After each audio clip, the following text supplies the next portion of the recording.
Hello बच्चों, कैसे हो आप सभी। बच्चों, आज हम सुनेंगे तेनालीराम की कहानियाँ। तेनालीराम बना जटाधारी सन्यासी।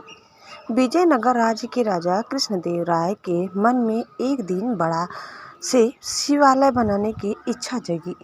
इस सोच के साथ उन्होंने अपने खास मंत्रियों को बुलाया और उन्हें शिवालय के लिए एक अच्छी सी जगह ढूंढने को कहा। कुछ ही दिनों में एक अच्छी सी जगह को शिवालय के लिए सभी ने चुन लिया। राजा ने भी उस जगह को पसंद किया और वहां काम शुरू करने की इजाज़त दे दी। मंदिर बनाने का पूरा जिम्मा राजा ने एक मंत्री को सौंप दिया। वो अपने साथ कुछ लोगों को लेकर उस जगह की साफ सफाई करवाने लगा। तभी वहां खुदाई के दौरान शंकर देव की एक सोने की मूर्ति मिली। सोने की मूर्ति देखकर मंत्री के मन में लालच आ गया और उसने लोगों को कहकर उस मूर्ति को अपने घर में रखवा दिया। साफ सफाई करने वालों में से कुछ लोग तेनालीराम के खास थे। उन्होंने सोने की मूर्ति और मंत्री के लालच के बारे में तेनाली को बता दिया।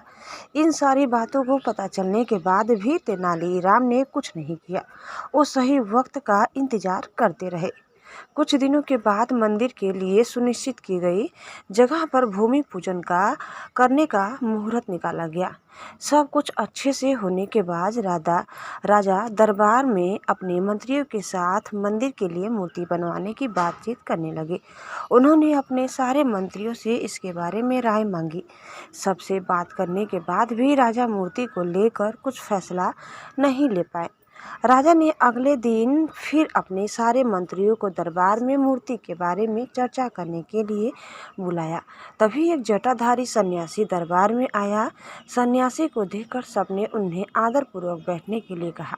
एक आसन पर बैठकर जटाधारी सन्यासी ने राजा से कहा कि मुझे स्वयं महादेव ने यहाँ भेजा है।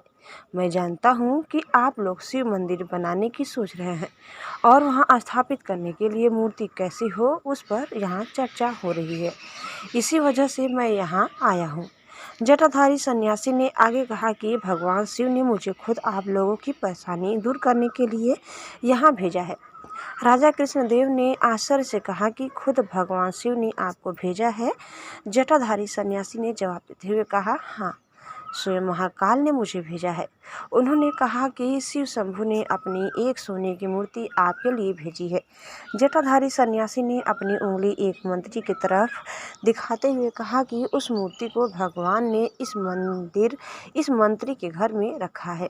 इतना कहकर सन्यासी वहां से चले गए। सन्यासी की बात सुनकर वो मंत्री डर के मारे कांप रहा था। उसके मन में हुआ कि इस जटाधारी को आखिर मूर्ति के बारे में कैसे पता चला होगा। अब उसे राजा के सामने यह बात स्वीकार करनी पड़ी कि खुदाई के दौरान उसे सोने की मूर्ति मिली थी। यह सब देखकर महाराज ने दरबार में नजर दौड़ाई और तेनालीराम को ढूंढा, लेकिन वो कहीं नजर नहीं आए। तभी कुछ देर बाद तेनालीराम दरबार में आ गए। उन्हें देखते ही सब जोर जोर से हंसने लगे।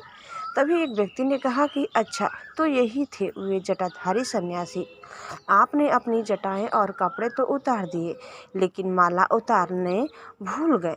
सबको हंसता देख महाराज भी मुस्कुराने लगे और तेनालीराम की तारीफ करते हुए मंदिर का काम करवाने की जिम्मेदारी उनके कंधों पर सौंप दी। बच्चों, इस कहानी से यह सीख मिलती है कि लालच करना गलत है। हमेशा सरल और अच्छे मन से कार्य करना चाहिए। ऐसा करने से लोगों के सामने कभी शर्मिंदा होना नहीं पड़ता।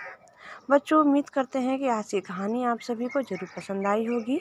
आपको कैसी लगी कमेंट करके ज़रूर बताइए। चैनल में नए हैं तो लाइक शेयर और सब्सक्राइब करना न भूलें। धन्यवाद। Bye bye.